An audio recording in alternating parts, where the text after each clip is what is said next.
Assalamualaikum warahmatullahi wabarakatuh. Saya Hafid Arsyad, NIM 1911010003.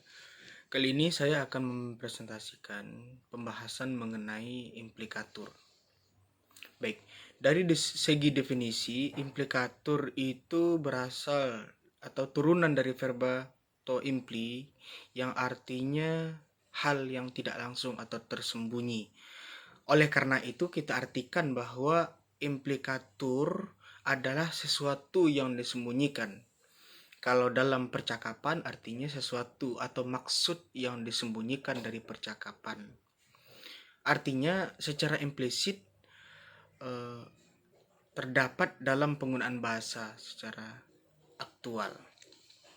Contoh pertama, seorang ibu berkata kepada anaknya, "Nak, bajumu kotor sekali." Dalam hal itu berupa pernyataan.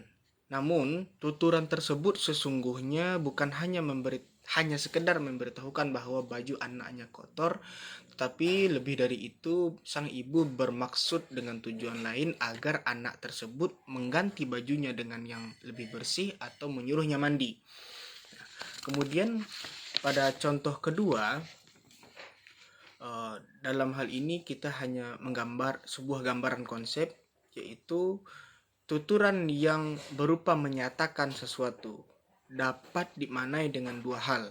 Pertama, dimaknai dengan pernyataan sesuai dengan sesuatu tersebut, atau yang kedua dimaknai dengan maksud lain. Nah, makna yang kedua ini atau maksud yang lain inilah yang disebut dengan implikatur. Penyebab adanya implikatur, pertama, adanya pelanggaran terhadap prinsip percakapan. Artinya dengan maksud lain, penutur bertujuan dengan ujaran yang ia berikan kepada mitra tutur dengan tujuan yang lain. Kemudian yang kedua, penyebab adanya implikatur adalah perbedaan pemahaman antara penutur dengan mitra tuturnya. Nah, kemudian kita masuk kepada jenis-jenis implikatur. Secara umum, implikatur dapat dibagi menjadi dua. Pertama, implikatur percakapan. Yang kedua, implikatur konvensional. Nah, dalam hal ini, implikatur percakapan juga dapat kita bagi-bagi. Pertama, implikatur percakapan umum. Yang kedua, implikatur berskala. Yang ketiga, implikatur percakapan khusus. Kemudian baru masuk kepada implikatur konvensional. Kita masuk kepada implikatur percakapan umum. Nah, bagaimana konsep dalam implikatur percakapan ini, yaitu tidak ada latar belakang pengetahuan khusus agar mitra tutur memahami maksud dari penuturnya. Contoh, dalam kata-kata, apakah kamu mengundang Zulaikha dengan si Umar? Nah, kemudian mitra tuturnya menjawab, aku mengundang si Umar. Artinya, tanpa perlu pengetahuan khusus, mitra tutur dapat memahami bahwa orang yang tidak disebutkan dengan ungkapan saya mengundang si Umar, bahwa si Zulaikha itu tidak diundang. Nah, inilah yang disebut dengan implikatur percakapan umum. Kemudian, yang kedua, implikatur berskala. Dalam konsep implikatur berskala ini, data yang diberikan atau informasi yang diutarakan oleh penutur itu biasanya berupa kualitas ataupun kuantitas. Contoh dalam kata-kata, saya sedang belajar ilmu bahasa dan saya telah melengkapi beberapa pelajaran yang telah dipersyaratkan. Nah, mana ungkapan yang berupa implikatur berskala ini adalah kata-kata beberapa. Nah, kata-kata beberapa itu menunjukkan sebuah kuantitas sesuatu. Nah, artinya itu bisa dipahami banyak ataupun sedikit. Ini yang dimaksud dengan implikatur berskala. Kemudian yang ketiga, implikatur percakapan khusus. Artinya seringkali dalam percakapan mitra tutur harus memiliki pengetahuan khusus dengan penutur itu.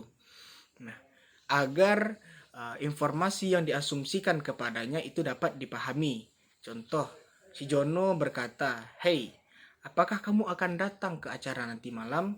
Kemudian si Ali menjawab, "Tugasku banyak." Nah, bagaimana si Jono dapat memahami apakah si Ali pergi? Barangkali jika si Jono ini juga memiliki banyak tugas, berarti dia juga tidak akan pergi. Nah, begitu. Selain dari kata-kata Ali ini menyatakan bahwa tugasnya banyak, bisa berarti dia akan pergi ataupun dia tidak pergi karena tugasnya banyak. Begitu juga dengan Jono.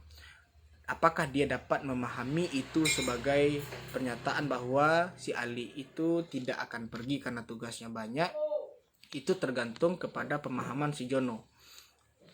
Biasanya, implikator percakapan khusus ini terjadi kepada orang-orang dekat atau orang yang sering kita ajak bicara.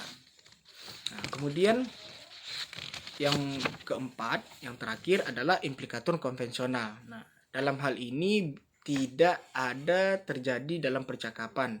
Artinya ini boleh terjadi dalam percakapan ataupun tidak. Contoh, kata-kata si Ogi THR-nya kok belum juga datang atau THR-nya kok belum juga dibagi. Artinya bisa saja dia ingin bicara sendiri lalu ada pendengar, bisa saja mungkin dia ajak bicara orang lagi. Diajak bicara orang berarti itu sudah masuk dalam implikator percakapan. Sejauh ini bahwa ungkapan si Ogi ini berarti dia hanya sekedar menginformasikan kepada orang lain bahwa THR-nya belum juga dibagi. Nah, dan ini tidak terjadi dalam percakapan. Begitu. Sekian penyampaian dari saya. Mohon maaf ada salah dan janggal. Billahi taufiq wal hidayah. Assalamualaikum warahmatullahi wabarakatuh.